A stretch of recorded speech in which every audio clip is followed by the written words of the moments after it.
Assalamualaikum warahmatullahi wabarakatuh.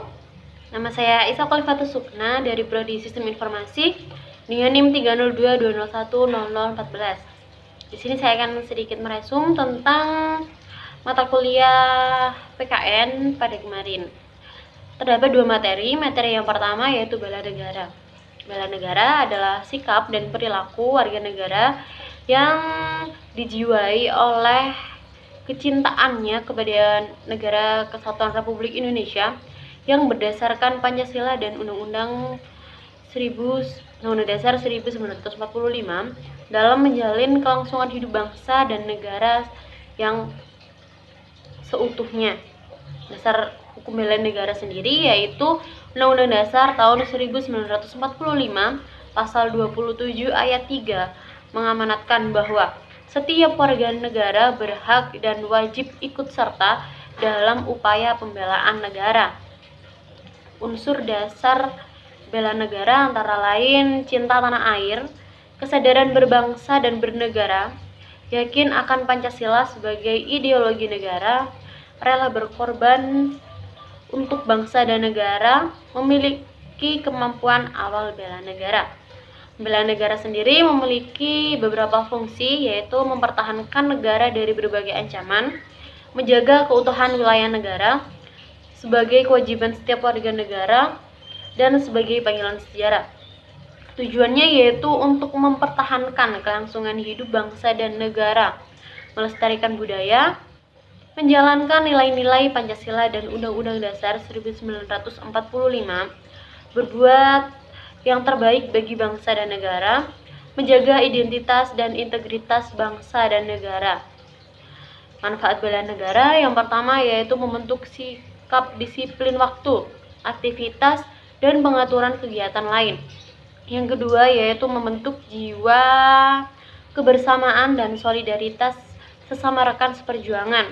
Yang ketiga, membentuk mental fisik yang tangguh. Yang keempat, menanamkan rasa kecintaan pada bangsa dan patriotisme sesuai dengan kemampuan diri. Yang kelima, melatih jiwa leadership dalam memimpin diri sendiri maupun kelompok. Yang keenam, membentuk iman dan takwa pada agama yang dianut oleh individu. Yang ketujuh, berbakti kepada orang tua dan bangsa dan agama. Yang kedelapan, melatih kecepatan, ketepatan individu dalam melaksanakan kegiatan. Yang kesembilan, menghilangkan sikap negatif seperti malas, apatis, boros, egois, dan tidak disiplin. Yang kesepuluh, membentuk perilaku jujur, tegas, adil, dan kepedulian antar sesama. Adapun implementasinya yaitu pendidikan kewarganegaraan, pelatihan dasar kemiliteran secara wajib, pengabdian sebagai prajurit TNI secara sukarela atau wajib, dan pengabdian sesuai profesi. Materi yang kedua yaitu hubungan internasional. Hubungan internasional adalah hubungan antar bangsa dalam segala aspeknya yang dilakukan oleh suatu negara untuk mencapai kepentingan nasional negara tersebut.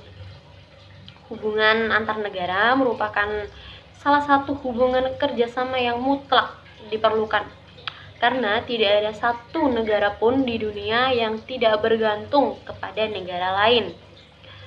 Komponen yang harus ada dalam hubungan internasional antara lain politik internasional, studi tentang peristiwa internasional, hukum internasional, dan organisasi administrasi internasional. Adapun faktor-faktornya, yang pertama yaitu faktor internal. Hubungan internasional adalah kekhawatiran terancam kelangsungan hidupnya. Yang kedua yaitu faktor eksternal. Yang pertama yaitu suatu negara tidak dapat berdiri sendiri. Yang kedua, untuk membangun komunikasi lintas bangsa dan negara. Yang ketiga yaitu mewujudkan tatanan dunia baru yang damai dan sejahtera. Tujuan adanya hubungan internasional adalah memacu pertumbuhan ekonomi setiap negara, menciptakan saling pengertian antar bangsa, dan dalam membina dan menegakkan perdamaian dunia.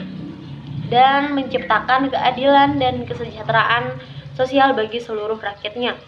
Adapun asas-asas yaitu asas teritorial, asas kebangsaan, dan asas kepentingan umum. Dan yang terakhir yaitu faktor-faktor penentu. Pertama, kekuatan nasional. Yang kedua, jumlah penduduk, sumber daya, dan letak geografis. Mungkin itu saja yang dapat saya sampaikan. Kurang lebihnya saya mohon maaf. Wassalamualaikum warahmatullahi wabarakatuh.